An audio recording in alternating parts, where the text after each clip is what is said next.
अगर जनता आपसे उसका हिसाब मांगे पिछले 5 सालों को, तो आप देने के लिए तैयार? पूरी तरीके से देने को तैयार हूँ।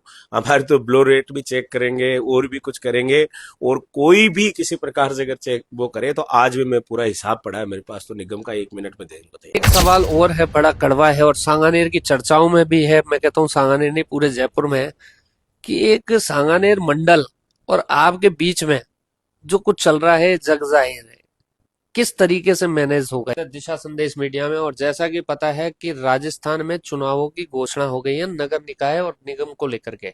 इसी के तहत हम जयपुर के नगर निगम के पूर्व पार्षद, भगवाधारी के नाम से मशहूर गिरिराज शर्मा जी के पास आए हैं। गिरिराज जी, आपका स्वागत है हमारे चैनल में। और सबसे पहले मैं आपको बधाई दूंगा कि आपने पूरे 5 साल कार्यकाल निकाला। और ये कार्यकाल आपका कैसा रहा गिरिराज जी? सबसे पहले तो आपका बहुत बहुत धन्यवाद विकास जी और पूरी दिशा संदेश टीम का, कि समय समय पर आप जो है कुछ तीखे इस प्रकार के सवाल लेकर आते हैं, जिससे क्या है कि हम भी सही लाइन में चलने का काम करते हैं, कि कहीं ना कहीं हमें भी कोई ना कोई जवाब पूछने वाला है, सवाल पूछने वाला है, तो हम भी सही दिशा में काम करते हैं। और सबसे पहले तो आपका स्वागत है कि नहीं, आप। देखिए, ये तो मीडिया और जनता का काम है कि आपसे सवाल पूछे। बिल्कुल अच्छा लगा, आप इस तरह से करते हो तो अच्छा लगता है। मैं सबसे पहला सवाल करूंगा कि आपके जो वार्ड है उसमें पिछले 5 सालों में ऐसे कौन से प्रमुख विकास कार्य हैं जो आपने वार्ड में किए हैं? बिल्कुल सही सवाल है आपका भाई साहब, कि सबसे पहले जब मैं पार्षद चुनकर आया था और जब मैं पार्षद का यहाँ चुनाव लड़ रहा था, तो लोगों की प्रमुख मांगे एक पार्षद से जो होती है वो सड़क, नाली, सीवरेज, लाइट, ये समस्याएं प्रमुख रूप से होती है। रोड पे जो कचरा है वो नहीं आना चाहिए, ये लोगों की समस्या होती है। और लोगों ने मुझसे ये मांग की थी कि गिरिराज जी ये जो है ये काम होने चाहिए। तो मेरे वार्ड में लगभग 17 कचरा डिपो, बड़े कचरा डिपो थे। वो हमने प्रयास किए वार्ड वासियों के सहयोग से, हमारे प्रशासन के सहयोग से।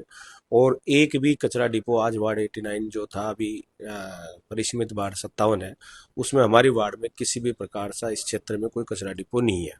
दूसरा हमारे सड़क का था, एक भी गली ऐसी मैंने नहीं छोड़ी जहां पर पूरे वार्ड में हमारे 6,000 मकान दुकान है, उसमें एक भी गली ऐसी नहीं है जिसमें माननीय मुख्यमंत्री जी के आशीर्वाद से और नगर निगम के सहयोग से, कि एक भी गली ऐसी नहीं बची हुई आज की तारीख तक जिसमें मैंने रोड नहीं बनाई मेरे कार्यकाल में। तीसरा, एक भी जो लाइट का था विषय, जब मैं आया तब वो ट्यूब लाइट थी कुछ पोलों पे, कुछ पे ऐसा था, और कुछ जगह लाइटें नहीं थी, बिल्कुल अंधेरा रहता था। तो मैंने ये था कि भाई एक भी पोल ऐसा नहीं छोड़ूंगा जिसमें लाइट नहीं लगभग लगभग कितना बजट आपके कार्यकाल में इस आपके वार्ड में लगा है नगर निगम और जेडीए या अन्य विभागों के द्वारा? लगभग आपके पास कितना बजट खर्च हुआ है? देखिए, मेरे जो अब तक लगभग 200 करोड़ रुपए से प्लस मेरा यह काम सीवरेज का हम देखें तो, सीवरेज का हमारी सबसे प्रमुख मांग थी, तो उसमें भी जो है हमारा सीवरेज का टेंडर हो गया, 15 तारीख से काम भी शुरू हो जाएगा। और लगभग 200 करोड़ रुपए के विकास कार्य मेरे कार्यकाल में हुए हैं। और इसमें इसके निगम का बजट कितना रहा? निगम का जो बजट रहा वो हमारा, जो प्रत्येक पार्षद को शुरू में हमें जो 50, 75 और 1 करोड़ 10 लाख रुपए ऐसे मिला, तो उसमें लगभग 4-5 करोड़ रुपए के आसपास हमारे अन्य जो सीवरेज के कार्य थे वो भी हमें मिले। कुछ से ARC का फंड था वो भी लाए, कुछ मेयर साहब ने भी उधर से हमें जो अलग से बजट की जो व्यवस्था थी उसमें हमें अच्छा, बजट दिया। ऐसे कौन से जो बजट है, मतलब ऐसे कौन से विकास कार्य है, ये पूरा बजट पूरा लगा है या अभी कितने कार्य हैं जो अभी अधूरे हैं? देखिए, मैं अपने आप में इस जगह गौरवान्वित महसूस करता हूँ कि मेरा बजट का कोई पैसा शेष नहीं रहा। जितना बजट मुझे मिला है वो बजट पूरा मैंने लगाया। उसके अलावा JDA से, PWD से और जो अन्य विभागों से जो जो जहाँ पैसा मिलना था वहां से कोई भी पैसा बाकी नहीं है। हमारा जो मतलब बजट कोई लैप्स नहीं हुआ आपके वार्ड में? कोई भी, मेरे वार्ड में किसी प्रकार का कोई बजट लैप्स नहीं हुआ। 5 साल आप पार्षद रहे तो जनता ने किस तरीके से आपसे प्रयास करा मिलने का कि शिकायतें आप तक पहुंच जाए इजी वे में? उसके लिए आपके क्या प्रयास रहे और कितना उन शिकायतों पर कार्य हुआ है? देखिए, सबसे पहले तो मैंने यहाँ पर जनता के बीचों बीच यहाँ कार्यालय खोलकर बैठा, यहाँ पे 2 अन्य सहयोगी लगाए और लगातार ये 24 घंटे यहाँ कार्यालय पर रह करके हमने जनता की जो समस्याएं सुनी। और जनता ने भी जो कार्यालय पे या और क्षेत्र में कहीं पे भी या फोन के माध्यम से जो भी समस्या बताई उनका निस्तारण हुआ। जो आपके वार्ड में जो निगम का जो बजट था, क्या वो वाकई में सही उसका उपयोग हुआ है या कहीं ना कहीं कोई कमी रही? जी बिल्कुल, हमारा तो पूरा जो है मतलब अगर जनता आपसे उसका हिसाब मांगे पिछले 5 सालों को, तो आप देने के लिए तैयार? पूरी पूरी तरीके से देने को तैयार हूँ। हमारे तो ब्लो रेट भी चेक करेंगे और भी कुछ करेंगे। और कोई भी किसी प्रकार से अगर चेक वो करे तो आज भी मैं पूरा हिसाब पड़ा है मेरे पास, तो निगम का 1 मिनट में देने को तैयार। धीरज जी, मेरा अगला सवाल है कि निगम में सबसे बड़ी जो एक समस्या आती है वो गुणवत्ता को लेकर के आती है। ठेकेदारों की मनमानी और जनप्रतिनिधियों का कई बार इस ओर ध्यान नहीं जाता। उसको लेकर के 5 साल में आपकी क्या भूमिका रही, किस तरीके से आपने इस चीज को टैकल करा? देखिए, मैं आपके सवाल पे यही कहना चाहूंगा वैसा कि ठेकेदारों की मनमानी वहां चलती है जहां जनप्रतिनिधि की लापरवाही होती है। और जहां जनप्रतिनिधि अगर सक्रिय रूप से काम करता है तो उसका परिणाम किसी प्रकार से कोई भी मनमानी नहीं होती और वहां पर किसी भी काम में कोताही नहीं होती। हमारे नगर निगम कभी से ऐसी शिकायत आपके वार्ड से मिली कि ये सड़क बन रही है और यहाँ पे क्वालिटी में कमी आ रही है? नहीं, नगर निगम संबंधित इस प्रकार की कोई भी वो नहीं मिली हमें शिकायत किसी भी प्रकार से। जो नगर निगम की सड़कें बनी, चाहे वो दादाबाड़ी में बनी हो चाहे गोपीनगर में बनी हो, आज तक भी उनकी क्वालिटी है वो बिल्कुल बरकरार है। अच्छा, आपके कार्यकाल में मैं कहता हूँ कि पहले और अब में वार्ड की स्थिति क्या है? पहले से बेहतर है, अच्छी है, खराब है? देखिए, मैं तो मैं आपकी नजर में पूछ रहा हूँ। बाकी हम लोग ग्राउंड रिपोर्ट में भी जनता से भी पूछेंगे। बिल्कुल जनता ही ये बात बताएगी। मेरी नज़र में तो जगह जगह कचरा के डिपो थे, पूरी रोडें जो मैंने बनाई सब टूटी हुई थी। खंभों पे लाइटें नहीं थी। नालियों की दुर्दशा हो रखी थी, कहते थे लोग नालियों की सफाई भी नहीं होती थी। एक भी साल ऐसा नहीं गया जिसमें नाली सफाई नहीं हुई। सीवरेज की सबसे ज्यादा कोई आरटीआई लगा के चेक करे तो नगर निगम में सारे वार्डों में एक तरफ, सांगानेर के वार्ड 89 में एक तरफ इतनी बार संसाधन लाकर समय समय पर सीवरेज के कार्य कराना। और मेरी नजर में तो जो है सही है। बाकी जो जनता को सबसे एक ज्यादा। एक सवाल और है, बहुत कहते हैं कि कड़वा सवाल है। इसका भी सामना आपको करना पड़ेगा क्योंकि वार्ड के आप जनप्रतिनिधि हो। जब आप चुनाव लड़े थे, जब रिहायशी इलाका था और आज ये कॉमर्शियल में तब्दील हो गया। जी बिल्कुल, ये बात तो सही है। मैं आया तब भी कुछ हद तक था, ऐसा नहीं था कि ये सांगानेर जो है प्रिंट का। मतलब और मैं कह सकता हूँ कि पहले 20% था, आज 60% हो गया। नहीं, पहले 70% था, अब 90 हो गया, ये तो मैं भी मानता हूँ।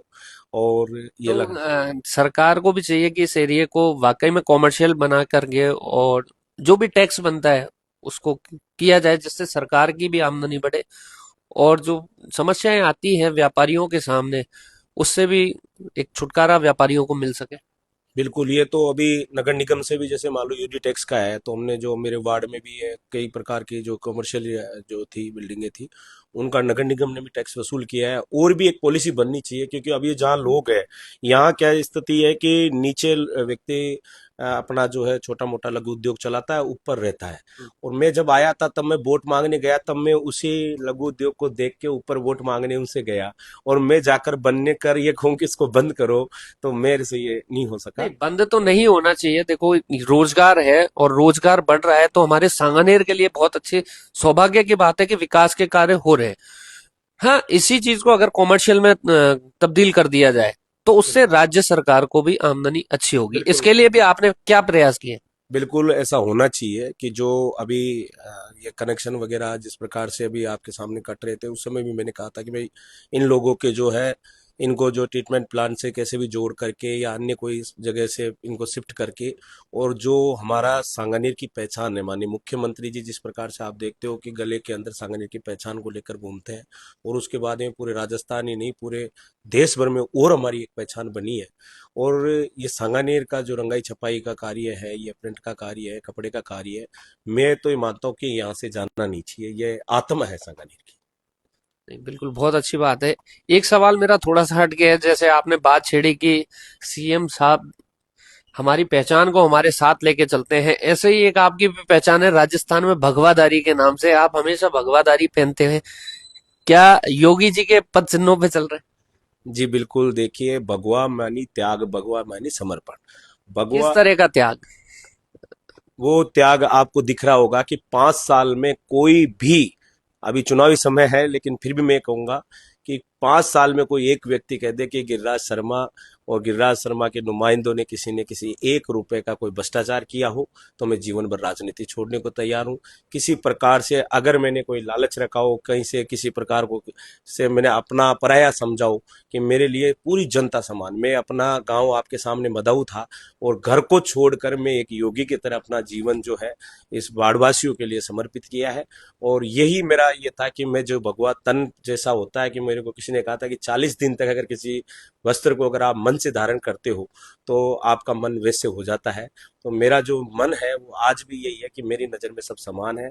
और मैं अभी चुनाव का समय है, कई लोग पूछते हैं कि साहब, सब लोग ऐसे कर रहे हैं कि बहुत लोग तैयारी कर रहे हैं आपके वार्ड 57 से, आपका क्या है, आपके जो साथ रहने वाले सब लोग हैं वो फलाने जी ऐसे तैयारी कर रहे हैं, तो आप क्यों नहीं कर रहे? तो मैंने कहा भैया, मैंने अपने लोग बनाए नहीं, मैं तो संगठन का कार्य करता हूँ।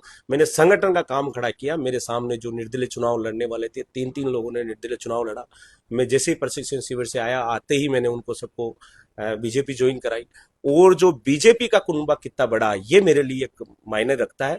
आज भारतीय जनता पार्टी के सबसे अधिक सांगानेर के अंदर वोट माननीय मुख्यमंत्री जी के चुनाव में मिले, माननीय प्रधानमंत्री जी के चुनाव में सबसे अधिक अगर कहीं वोट मिले तो ये इसी वार्ड से मिले।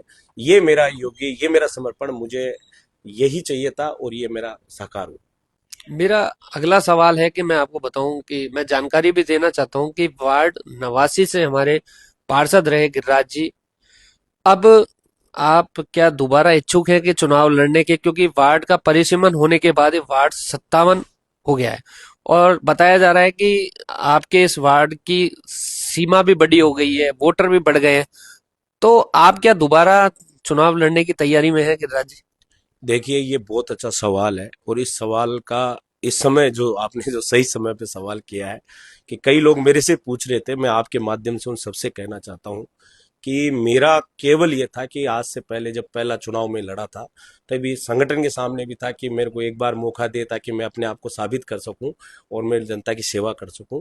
वो मैंने जितना मेरे से साबित करना था, जितना मेरे को अच्छा काम करना था, जितना जो भी संगठन के प्रति मेरे को समर्पित रहना था, वो जो अच्छाई थी वो मैं मेरी पूरी प्रकट कर चुका। अगर मैं कहूं कि नहीं साहब अब मैं अब और कुछ बाकी रह गया, मेरी तरफ से शेष नहीं है, मैं यही हूं।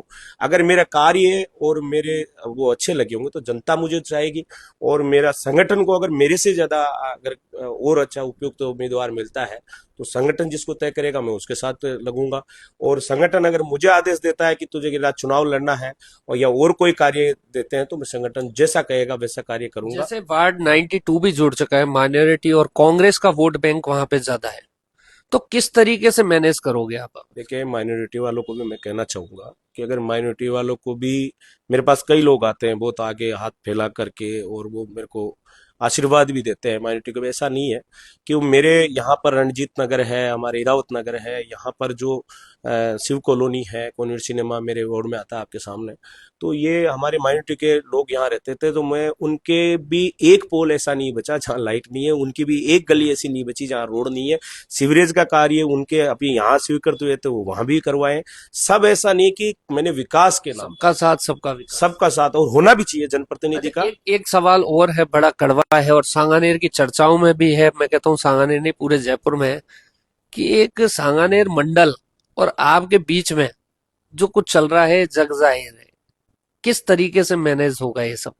देखिए, ऐसा कुछ नहीं है। मंडल की बात यह है कि जो लोग माननीय मुख्यमंत्री जी का जब चुनाव हो रहा था और आप ही उस समय भी आप ही सवाल कर रहे थे कि क्या होगा क्या होगा, उस समय मैंने कहा था कि भगवा आएगा और भगवा छाएगा और भगवा ही भाया सबको।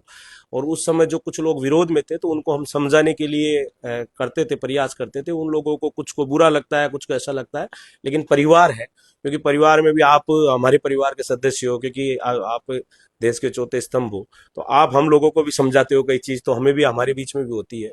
तो हम परिवार के बीच में कई बार लगता है कि अध्यक्ष जी के मेरा ऐसा है, लेकिन हमारा ऐसा कुछ नहीं है। मेरी तरफ से तो कुछ है नहीं।